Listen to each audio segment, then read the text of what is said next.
রাস্তাঘাটেতে এভাবে আড্ডা দেওয়া ভালো না, এগুলো তো ভালো ছেলেদের কাজ না। কিছু বলবেন আমাকে? না। ভয় পাচ্ছেন? মুখে সাহস রাখতে হয়।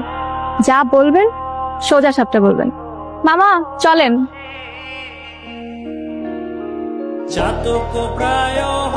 এদিকে আসেন, দাঁড়ান, রিক্সায় উঠেন।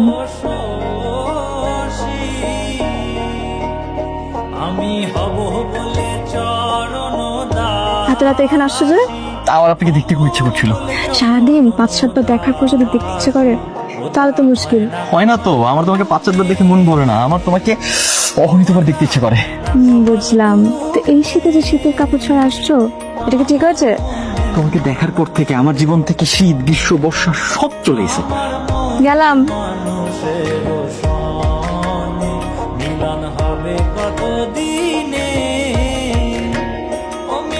কেন আসছি?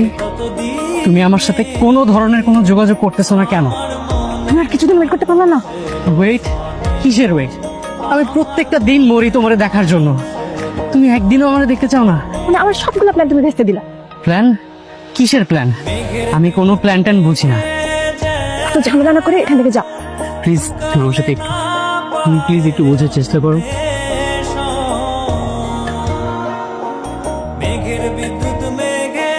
আচ্ছা, তুমি শুধু শুধু এরকম মারামারিতে জড়াতে গেলে কেন? আমার সামনে পৃথিবীর কেউ তোমাকে বিরক্ত করতে পারবে না। কিসের ভয়? আমার জীবনে এত সমস্যা, কয়টা সমস্যার সমাধান করবে? কিসের সমস্যা? ছোট থেকে ইচ্ছে ছিল ডাক্তারি পড়বো, বাবা মার ইচ্ছার বিরুদ্ধে সায়েন্সে ভর্তি হলাম। ইন্টারে ভালো রেজাল্টও করলাম, কিন্তু ঢাকায় যে মেডিকেল কোচিং এ ভর্তি হতে হবে, হোস্টেলে থাকতে হবে, কত খরচ। এত খরচ তো বাবা মা দিতে পারবে না। তোমার বই খাতা, কাগজপত্র, ওষুধপত্র সবকিছু ঠিক মতো নিছো? হ্যাঁ, আচ্ছা নিছো। আচ্ছা শুনো না, তুমি ওখানে গিয়ে কই থাকবে? হ্যাঁ, যার সাথে থাকবে সাথে কথা হয়েছে? হ্যাঁ, বলছো তাহলে সবকিছু? হাজবেন্ডের সাথে কথা বলে রাখছি। আচ্ছা হ্যাঁ, ওকে বন্ধুর বাসা ওঠা ভালো, খুব ভালো।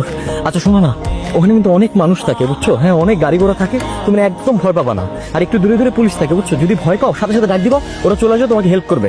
একদম ভয় পাও না, একদম চিন্তা করবে না। তুমি শুধু সময় মতো খাবারটা খাবা, যদি তোমার খারাপ লাগে তুমি ওষুধ খাবা, আর হচ্ছে একদম মনোযোগ দিয়ে পড়ালেখাটা করবা, বুঝতে পারছো?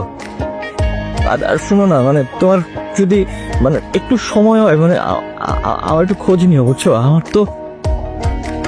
তুমি ছাড়া কেউ নাই। তোমার আস্কারা পেপে আজকে ওই অবস্থা হয়েছে।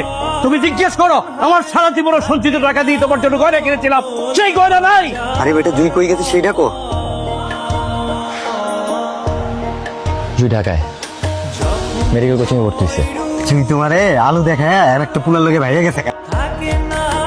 হাজার পেতে পারবেন একদম। মেয়ের বাপ, এলাকার লোকজন সবে তোরে খুঁজতেছে।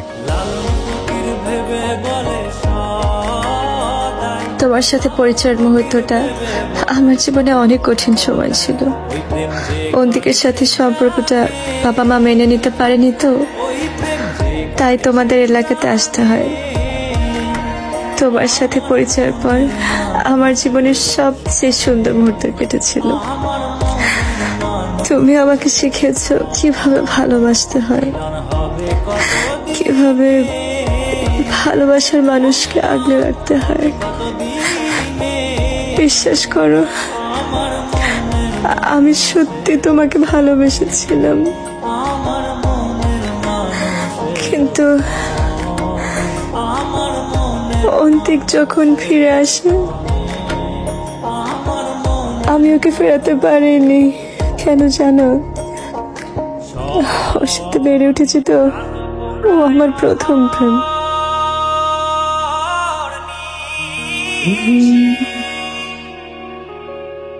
আমি তোমাকে কষ্ট দিতে চাইনি, মিথ্যা বলতে চাইনি। বিশ্বাস করো, আমাকে মাফ করে দিও। আপনি